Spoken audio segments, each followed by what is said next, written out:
আজকে দুপুরে রান্না থেকে শুরু করে দিলাম ভিডিওটা। যদি ভিডিওটা একটুও ভালো লেগে থাকে লাইক কমেন্ট শেয়ার দিয়ে পাশে থাকবেন। এই তো দুপুরে রান্না বসিয়ে দিয়েছি। এখানে একটুখানি পোলাও রান্না করব আর রান্না করব মুরগির মাংস।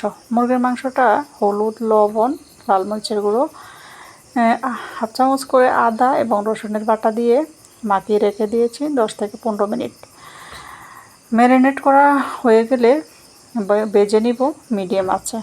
এই তো এপিট ওপিট করে মাংসগুলোকে ভেজে নিচ্ছি। একদমই হালকা করে ভেজে নিব, যাতে করে বেশি ভাজলে শক্ত হয়ে যায়। এতে করে একদমই কম ভাজলেই ভালো হবে রান্নার জন্য। যাই হোক, যারা নতুন রান্নাতে ঝামেলা লাগে তারা চাইলে চুলাতে পেঁয়াজ চুলায় বসিয়ে দিয়ে এইদিকে হলুদ, লবণ মাংসতে বা তরকারিতে যা মশলা লাগে একটা বাটিতে করে নিয়ে নিলেই একদম দ্রুত কাজটা সেরে ফেলতে পারবেন। আমি এদিকে পেঁয়াজগুলো নেড়ে ছেড়ে দিচ্ছি আর এদিকে মশলাটা রেডি করে নিচ্ছি। এতে করে রান্নাটা কিন্তু তাড়াতাড়ি হয়ে যাবে। যাই হোক, মশলাটা দিয়ে নেড়ে ছেড়ে এখানে আর একটু টমেটোর গাঁট দিচ্ছি, যাতে করে মাংসটা ভালো টেস্ট হয়। মশলা ভালোভাবে কষিয়ে নিচ্ছি, যাতে করে মশলার গন্ধ চলে যায় বা মাংসটা রান্না করলে বেশি টেস্ট হয়।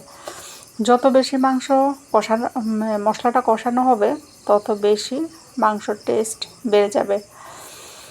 যাই হোক, কোনো সময় যদি মনে করেন যে মাংসতে মশলা বেশি হয়েছে, এতে করে যত বেশি মশলাটা কষিয়ে নেবেন, তাহলে বেশি হলেও মশলা কোনো সমস্যা হবে না, গন্ধ চলে যাবে, মশলাটা পারফেক্টই মনে হবে।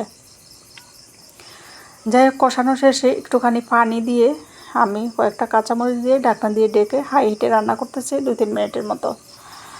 এখানে রান্না করব তেলাপিয়া মাছ দিয়ে সবজি রান্না করব। হলুদ, লবণ এবং লাল মরিচের গুঁড়ো মেখে আবারও রেখে দিব এখানে 8 থেকে 10 মিনিট। মাছগুলো ম্যারিনেট করে রেখে দিলে মাছ মাংসের মধ্যে মশলাটা ভালোভাবে যায়, এতে করে মাছ মাংসের টেস্ট ভালো আসে। যাই হোক, হালকা করে উল্টে পাল্টে ভেজে নিচ্ছি। মাছগুলো ভাজা হয়ে গেলে আমি সবজিটা রান্না বসিয়ে দিব। এই তো পেঁয়াজ কুচি দিয়ে মাছ ভাজা তেলেই নেড়ে চেড়ে নিচ্ছি। রসুন বাটা দিয়ে দিয়েছি 1 চামচের মতো।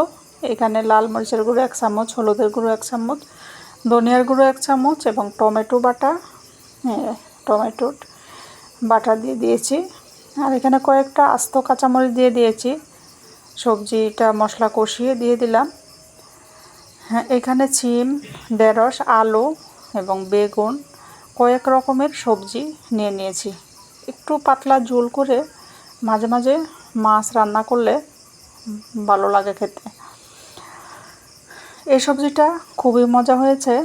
আর এখানে যে কাঁচামরিচগুলো দিয়েছি আস্ত, এই কাঁচামরিচটা কেটে না দিয়ে এভাবে আস্ত দিয়ে ভাতের সাথে ডোলে খেলে কিন্তু দারুণ একটা সেন্ট আসে, ভালোই লাগে। যাই হোক, আজকে এখানেই ধনিয়া পাতা দিয়ে